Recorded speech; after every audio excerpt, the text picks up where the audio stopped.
신약성경 빌립보서 3장 10절에서 14절 말씀,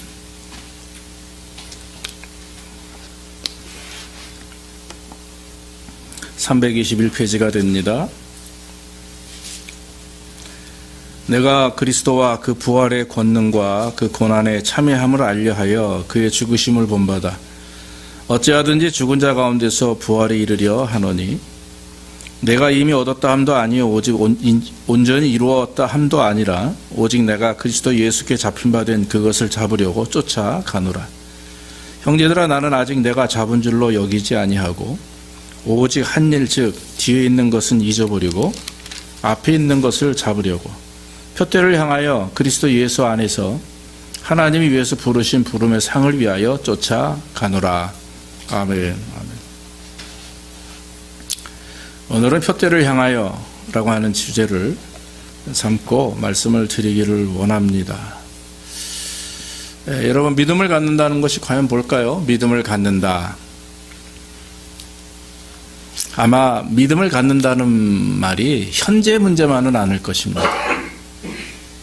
어떤 많은 사람들은, 신앙인들 중에서도 모르겠습니다. 여기서도 혹시 여러분들 그런 분들이 있는지 모르겠지만, 그 믿음을 갖는다는 게 그냥 현실 속에서 내 문제와 어려움과 고통과 또 내 소원과 이런 것들을 이렇게 만족하고 회복하고 또 치료받고 하는 쪽으로만 생각을 한다면, 과연 그것이 우리 안에 있어서 정말 믿음인가?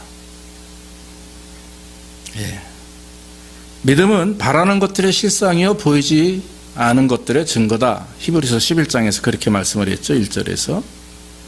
그러니까 믿음은 현실의 문제와 동일하게 나아가 더 한편으로는 우리의 미래적인 그런 소망과 기대가 믿음이다라고 하는 것이죠. 여러분, 신앙생활은 지금 내가 현실 속에서 어떤 복을 받느냐, 어떤 문제를 해결받느냐, 그것이 믿음의 열매는 아니라고 하는 것입니다. 신앙의 또한 결과가 아니라고 하는 것이죠. 우리가 보통 우리가 함정에 빠지기 쉬운 게 바로 그겁니다. 신앙생활이 현실 속에서 이 현실에서 어떤 풍요와 기쁨과 내 원하는 것들을 이루어 나가는 것. 그러면 여러분 생각을 해보세요.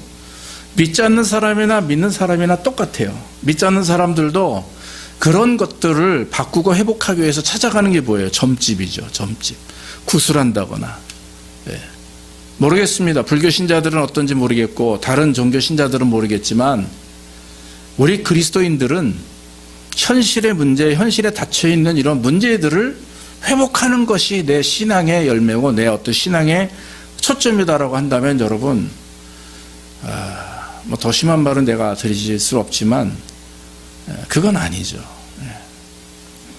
그래서 여러분, 신앙생활은 한마디로 그냥 미래에 대한 소망을 가지고 현실 속에서 하나님의 은혜 안에 젖어 사는 것입니다. 하나님의 인도하심 속에 구원하심에 감사하며.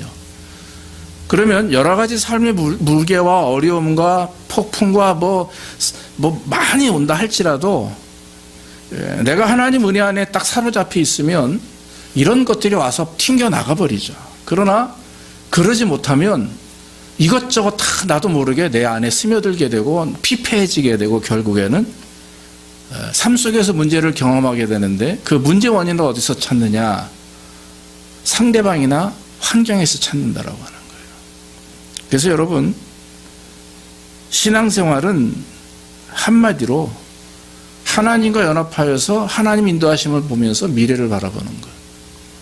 그러면 현실에서 당하는 어려움, 심지어는 현실에서 당하는 여러 가지 문제들 다 하나님이 역사하시죠. 내가 할 수 있는 게 사실 아무것도 없습니다. 우리가 여러분 할 수 있는 일이 사실 뭐가 있어요? 아무것도 없어요. 하나님이 함께 하셔야 되는 거죠. 그래서 너희는 먼저 그의 나라와 그의 의를 구하라. 그리하면 이 모든 것을 너희에게 더해 주시리라. 이렇게 말씀을 하셨죠. 그런데 하나님의 나라와 의는 구하지 않고 더해 주시는 것만 찾다 보니까 가장 중요한 포인트를 잊게 되면 결국에는 우리는 신앙생활을 해도 삶의 변화도 없고 또 삶의 축복도 없고 은혜도 없고 억지로 교회 나와 앉아있는 것밖에 되지 않는 거죠. 그러면 그건 신앙생활이 아닙니다. 종교 생활이죠. 그러면 더욱더 힘들어지게 되는 것입니다. 그래서 여러분, 과연 저와 여러분들의 삶의 표대가 뭐냐 하는 거예요. 오늘 말씀은 과연 어디에 초점을 두고 있느냐, 어디에 초점을 두고 있느냐. 내가 지금 서 있는 이 자리가 어떤가, 내 삶의 모습이 어떤가를 한번 여러분 돌아보기를 주의 이름으로 축원합니다. 그래서 오늘 사도 바울이 이렇게 표현합니다. 표대를 향하여 그리스도 예수 안에서 하나님이 위해서 부르신 부름의 상을 위하여 쫓아가노라 그랬어요. 12절 말씀에도 내가 이미 얻었다 함도 아니요 온전히 이루었다 함도 아니라 오직 내가 예수 그리스도께 잡힌 바 된 그것을 잡으려고 쫓아가노라. 여러분, 가장 하나님이 기뻐하시는 온전한 신앙생활은 뭐냐면 그리스도께 잡혀야 됩니다. 여기 한번 마음에 한번 손을 들어. 나는 지금 그리스도께 잡혀있다. 그렇게 여러분 믿어지십니까? 내가 주님을 믿는다, 내 입장에서 믿는다, 선하게 행동한다, 내가 하나님께 나아가는 그 입장이 이전에 이미 주님은 우리를 위해서 십자가에 죽으셨고 우리를 붙드셨어요. 우리를 구원하셨고, 구원하셨다라고 하는 얘기는 내가 너 구원했다, that's it, 이게 아니에요.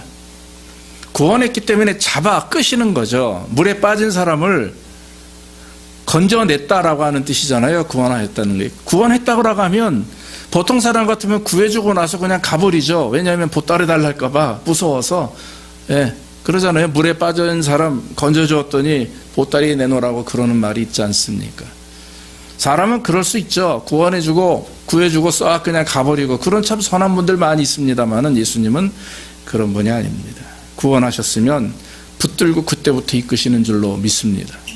그게 여러분 구원받은 자의 삶이죠. 그런데 우리를 이끄심에도 불구하고 우리가 주님을 붙들질 않아요. 주님을 붙들지 않아요. 그러니까 삶에 문제가 있는 거죠. 문제를 경험하는 이유 중에 가장 핵심적인 것은 뭐냐면 내가 주님을 붙들지 않고 주님이 나를 붙들어 주기를 원하기 때문에 그게 문제예요. 나는 나대로 마음껏 살고 마음껏 할 거 다 하고 입에 될 거 다 하고 말할 거 다 하고 생각할 거 다 하고 다 범죄하면서 주님 나를 붙들어 주십시오.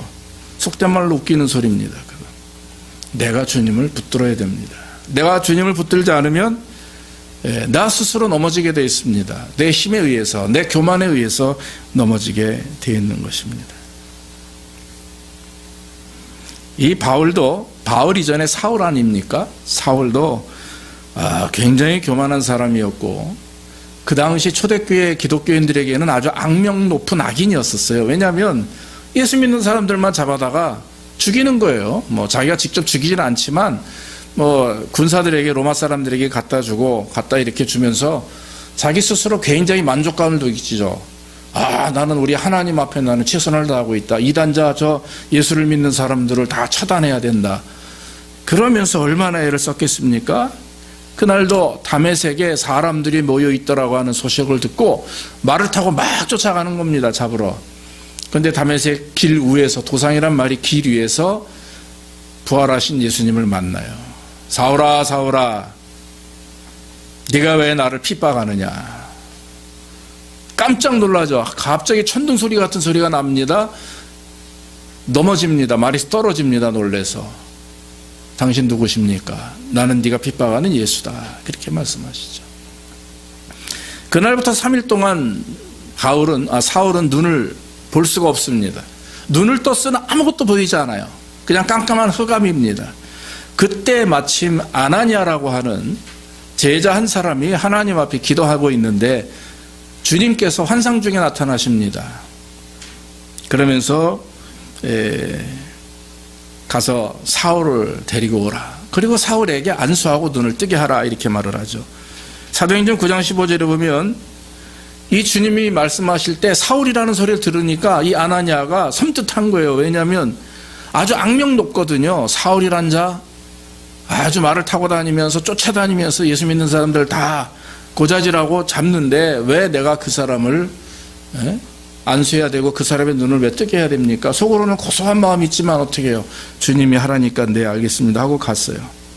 왜 내가 그 사람에게 안수하고 눈을 뜨게 해야 됩니까? 이런 식으로 질문했어요. 그랬더니 예수님이 뭐라고 그래요? 이 사람은 내 이름을 이방인과 임금들과 이스라엘 자손들 앞에 전하기 위해 택한 나의 그릇이다 그랬어요.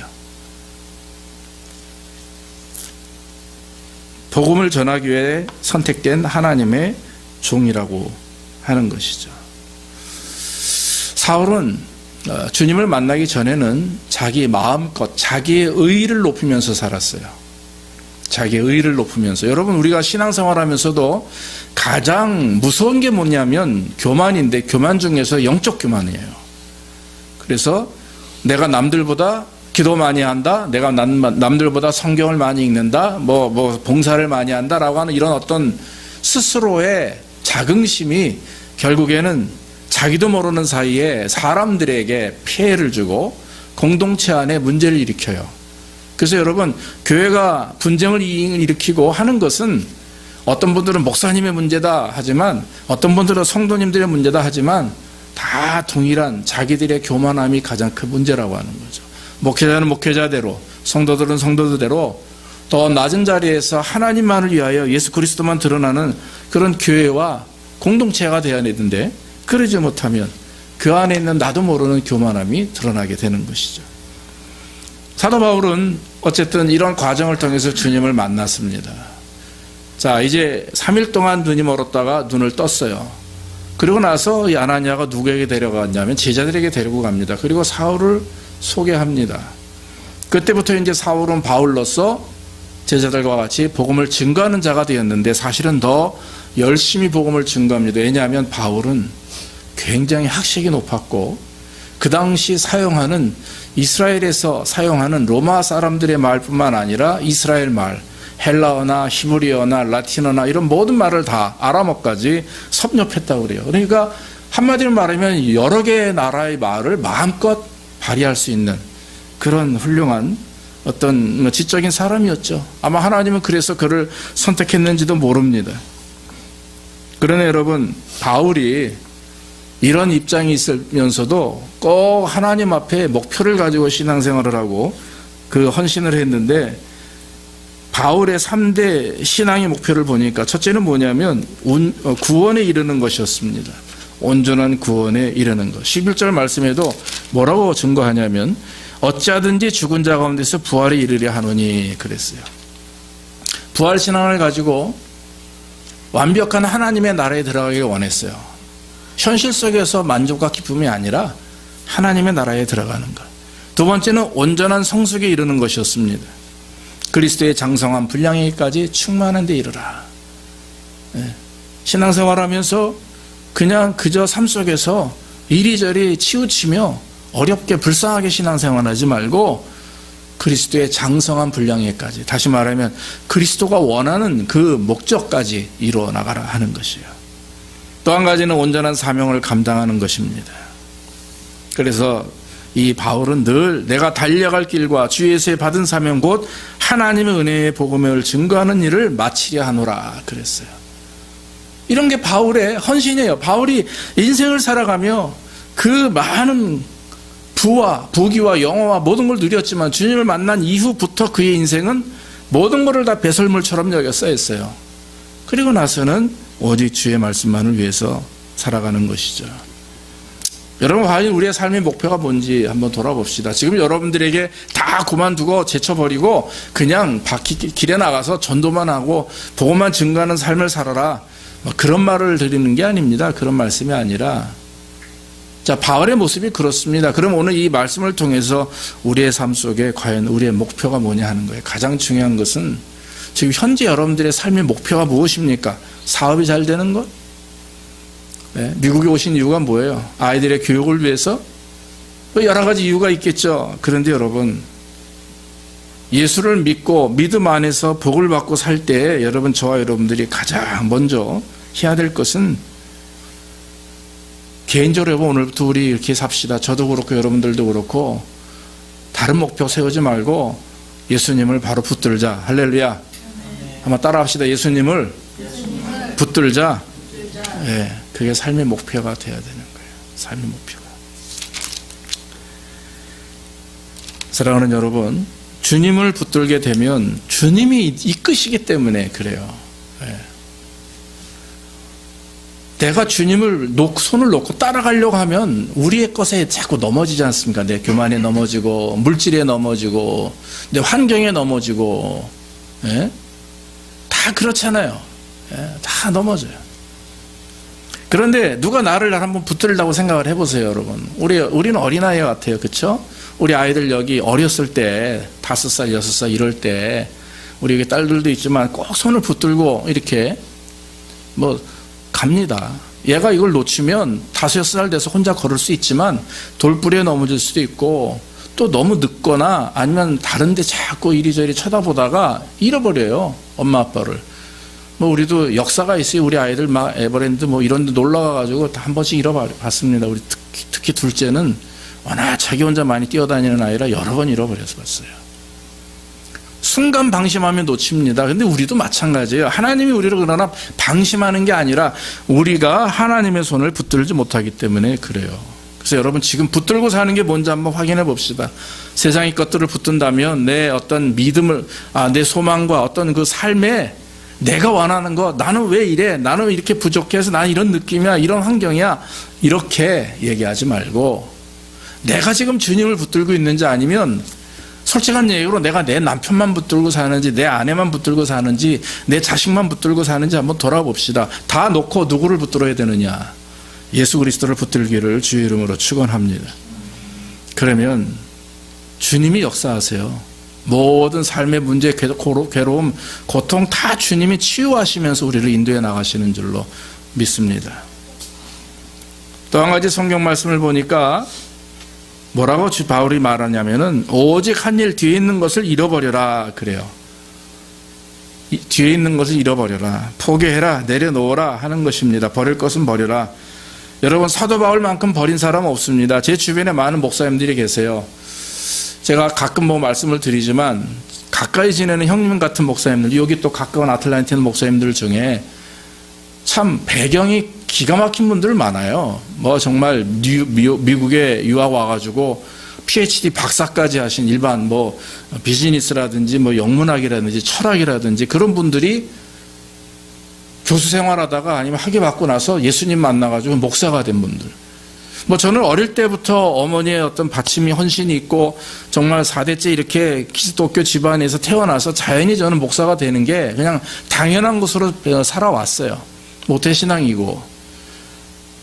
그런데 그분들 보면 저는 그런 생각이, 야, 내가 저랬다면, 내가 저런 상황이었다면 내가 그렇게 바로 포기하고 주의 길을 따라갈 수 있을까? 이 어려운 길을 따라갈 수 있을까? 하는 생각을 하게 됩니다. 그래서 두 분의 목사님은 영문학 박사예요.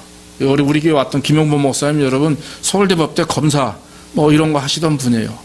그런데 다 포기하고 지금은 정말 뉴욕에서 아니면 아틀란타에서 복음을 증거하기 위해서 애를 쓰고 60이 넘어도 7순이 다 돼도 그렇게 나가서 복음을 증거하고 그러는 목사님들이 주변에 많습니다.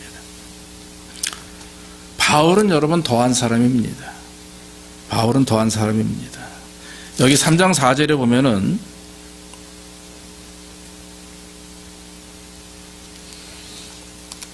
뭐라고 말씀하냐면, 그러나 나도 육체를 신뢰할 만하니 만일 누구든지 다른 이가 육체를 신뢰할 것이 있는 즉 줄로 생각하면 나는 더 그러하리라. 그렇게 말씀을 했습니다.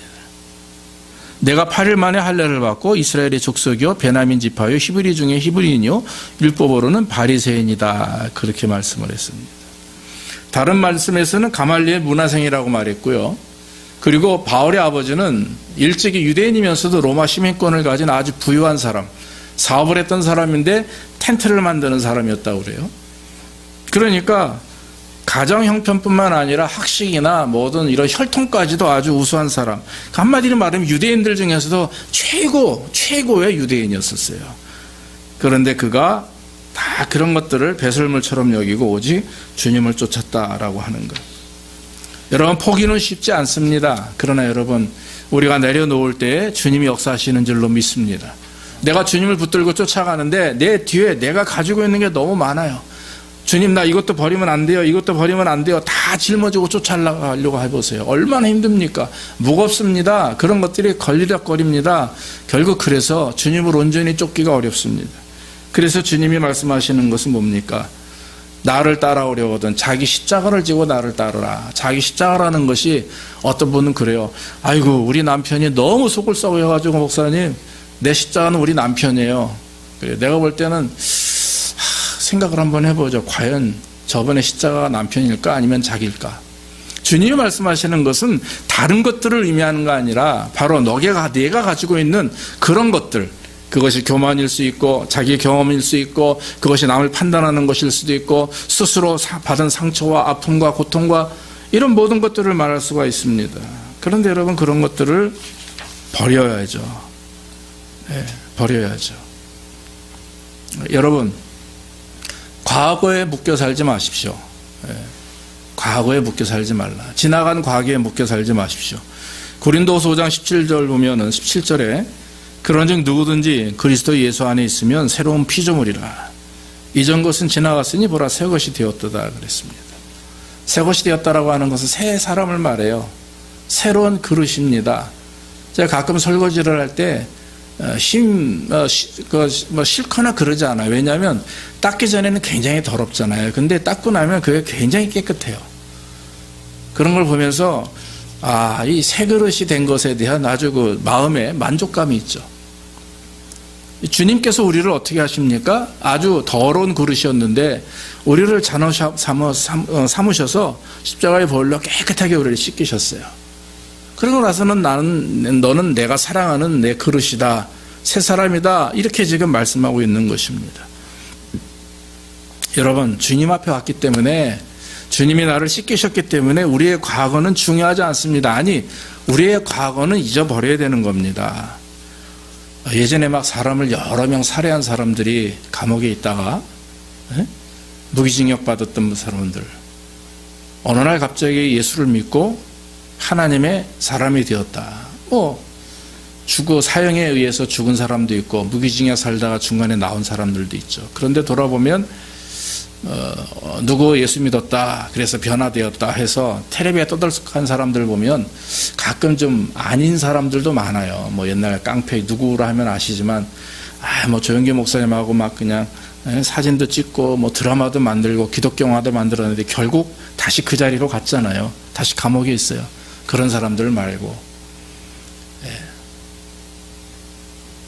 하나님을 믿고 그 모든 죄 가운데서 용서함을 받고 평생을 이제는 주님 앞에서 정말 자기를 돌아보며 조용히 살아가는 사람들이 많이 있더라고요. 생각보다. 만약에 우리가 여러분 구원을 받고 죄 용서함을 받았는데 자꾸 과거에 밀려 있다면 여러분들의 개인의 삶 속에서 여러분들의 가정생활에서 또 여러분들의 어떤 삶의 모습 속에서 자꾸 과거에 얽매여가지고 그 과거가 결국엔 나를 올가매요. 내게 상처가 되고 그것 때문에 분노하게 되고 그것 때문에 실망하게 되고 낙심하게 되고 여러분 근심과 분노는 내 뼈를 썩게 한다고 그래요. 솔로몬은 그렇게 말했습니다. 그러므로 여러분 근심과 분노, 걱정은 주님이 나를 붙들고 내가 주님을 붙들게 되면 이런 것들을 주님께서는 다 용서하시고 그리고 물리쳐 주시는 줄로 믿습니다. 그러므로 여러분 과거에 아픈 상처가 있다고 해도 현재 삶 속에서 내가 지금 고통을 당한다, 마음의 아픔이 있다, 내가 어떤 그 삶의 모습 속에 내 가족이나 내 주변이나 이런 어떤 모습 속에서 문제가 있다 할 때 여러분 우리는 나를 이끄시는 주님, 지금 나와 함께 하심으로 내게 평안을 주시기를 원하심에도 불구하고 내 안에 중심에 빈 그릇이 돼야 돼요. 아무것도 없이 정말 주님만 의지하려고 하는 빈 그릇이 돼야 되는데 거기에 다른 것들이 세상의 것들 내 아픔과 고통이 거기에 쌓여 있으면 여러분 어떻게 됩니까? 주님이 들어가십니까? 천만에요. 들어갈 수 없습니다. 그렇기 때문에 마음을 내려놓고 진실함과 또한 하나님을 믿는 믿음 안에서 하나님의 은혜를 사모할 때 하나님의 영광이 드러내는 줄로 믿습니다.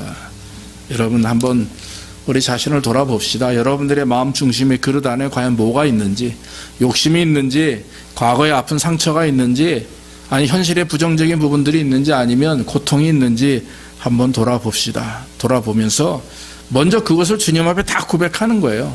까집어 놓고 고백하고 주님이 그걸 싹 하나님께서 치료하시고 치워주실 때 우리는 진정한 하나님의 은혜를 맛보게 되는 것입니다. 그러면서 사도 바울이 오늘 마지막에 하시는 말씀이 표대를 향해라. 그리스도의 부르신 부름의 상을 위하여 쫓아간다. 이렇게 말합니다.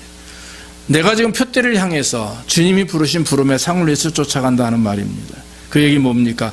계속해서 쉬지 않겠다라고 하는 것입니다. 쉴 수 없습니다. 멈출 수 없습니다. 신앙생활을 멈춘다는 얘기는 결국 뭡니까? 내가 다시 생명의 길에서 죽음의 길로 다시 길을 바꾼다라고 하는 뜻입니다. 운동 경기하는 사람이 여러분 달리다가 스탑할 수 있어요? 예전에 한번 어떤 그 운동 경기하는 걸 보니까 무슨 계주 같아요. 근데 중국 여자들이에요. 국가대표 선수들인데 그것도 바톤을 받을 때도 그것도 룰이 있지 않습니까? 근데 뭐가 실수를 했는지 이 여자가 받았는데 앞으로 안 가고 다시 뒤로 돌아가가지고 바톤 터치한 자리를 가는 거예요. 자기 깐에는 아마 내가 잘못했다. 벌점이 되니까 그랬는지 모르겠습니다만은 그게 아니었던 거죠. 바로 바톤을 주었는데 이 여자가 달리다 갑자기 돌아서서 바톤을 터치한 한 3, 4m 뒤로 끌고 가가지고 거기서 다시 가니까 이게 뭡니까? 그래서 여러분 달리던 사람은 끝까지 달려야 되는 거죠. 내가 판단할 게 아닙니다. 심판관이 있어요. 그러니까 내가 바톤을 받았을 때는 그냥 무조건 앞만 보고 달려도 메달을 딸까 말까인데 중국 사람들 굉장히 잘 뛰어요. 운동 잘하죠. 근데 거꾸로 몇 메타 달려가가지고 그런 걸 제가 보고 저 사람 지금 뭐하나 아나운서도 이해를 못하는 저 사람들이 왜 저러나 그러는 거죠. 여러분 우리는 지금 달리는 목적지를 향해서 달려가는 것입니다. 사도 바울도 디모데에게 그런 말씀을 했어요. 그래서 다름질하는 사람이 마지막 목적지를 향해서 꼬린 지점을 향해서 달려가듯이 밭을 가는 사람이 뒤를 돌아보지 않고 앞을 보고 가야 되는 거예요. 자꾸 앞을 갈면서 뒤를 자꾸 돌아보게 되고 뒤에 미련을 갖게 되면 전진을 못하죠. 그러므로 여러분 저와 여러분들이 포기하는 것과 뒤를 돌아보는 것은 반대의 의미입니다.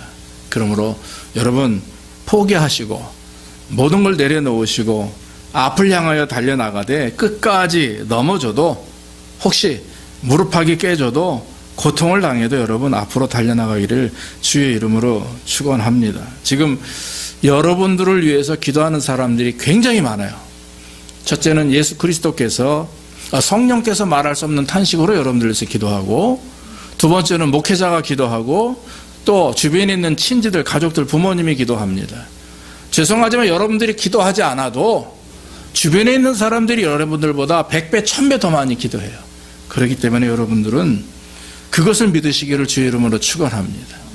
그래서 기도하는 가운데 하나님 앞에 제가 여러분 우리가 새벽 예배 가지고 1시간씩 기도하는 이유가 누구를 위해서 여러분들을 위해서 기도하겠습니까? 여러분들을 위해서 기도하는 거예요. 목회자 가정이.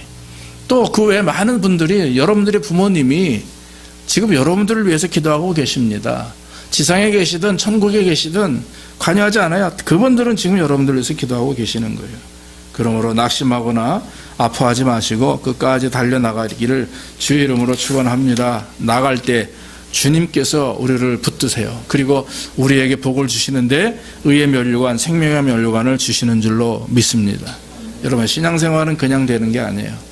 환난과 어려움이 당연히 있습니다. 고통과 아픔과 또한 부족함과 서운함과 안타까움이 다 있어요. 그러나 여러분 내 삶을 돌아보고 내가 주님을 붙들고 있는지, 내가 주님을 바로 붙들면 모든 것이 다 변화될 줄로 믿습니다. 전기 코드에 코드가 빠져 있을 땐 깜깜하죠. 예배당 들어올 때 이 낮인데도 다 커튼을 치니까 이렇게 브라인드 때문에 깜깜해요. 그런데 와가지고 스위치만 딱 올리면 이렇게 환해집니다. 바로 그 순간이에요. 그러니까 내가 주님을 붙드는 순간 어떻게 됩니까? 차츰차츰 변화되는 게 아니라고 전 믿습니다. 하루아침에 역사가 일어나게 될 줄로 믿습니다. 우리가 주님을 붙들지 않기 때문에 변화가 없는 거예요. 그러나 주님을 붙들고 나아가면 주님만 붙들고 모든 것들이 나를 공격해도 내가 주님을 붙들고 용서하고 이해하고 하나가 되어서 나아갈 때, 그래서 여러분 하나님 여러분들의 가정을 주신 거예요. 여러분들의 아내와 남편과 자녀들을 왜 주셨습니까? 바로 연합하여서 선을 이루도록 공동체로 하나를 이루어서 하나님께 영광을 돌리도록 하는 것입니다. 그래서 내 가정이 얼마나 지금 하나님께 영광을 돌리고 있는가, 내 자녀들이 얼마나 돌리고 있는가. 우리는 가장입니다. 우리는 어른입니다. 우리는 이 집안의 가장 하나님이 세우신 기둥이에요. 그런 우리들이 주님 앞에 바로 서서 나가야 우리의 자녀들이 그걸 보고 신앙생활 하는 거예요. 평생에 저는 그것만을 위해서 기도를 참 많이 했습니다. 그럴 때 아이들이 복을 받는 것이고 하나님께서 우리 가정을 축복하시는 것이죠. 사랑하는 여러분, 모쪼록 열심히 우리 신앙생활 합시다.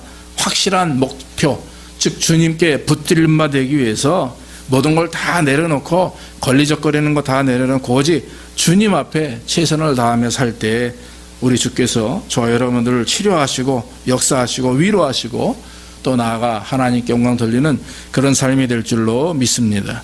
기도하겠습니다. 아버지 하나님 감사합니다. 오늘도 하나님의 말씀을 증거할 수 있도록 인도하시니 감사하고 표대를 향하여 부르신 부름의 상급을 내 쫓아가는 그런 하나님의 종들 되게 하여 주옵소서. 정말 우리의 목표가 주님을 붙드는 것이 목표가 되게 하시고 오늘 이후로 우리의 삶이 온전히 주님 앞에 붙들림 바 되어서 앞만 보고 뒤를 돌아보지 아니하고 또 내가 가지고 있었던 모든 것들을 다 내려놓고 믿음으로 주님 쫓아갈 수 있도록 복을 내려 주시옵소서. 예수님의 이름으로 기도하옵나이다. 아멘.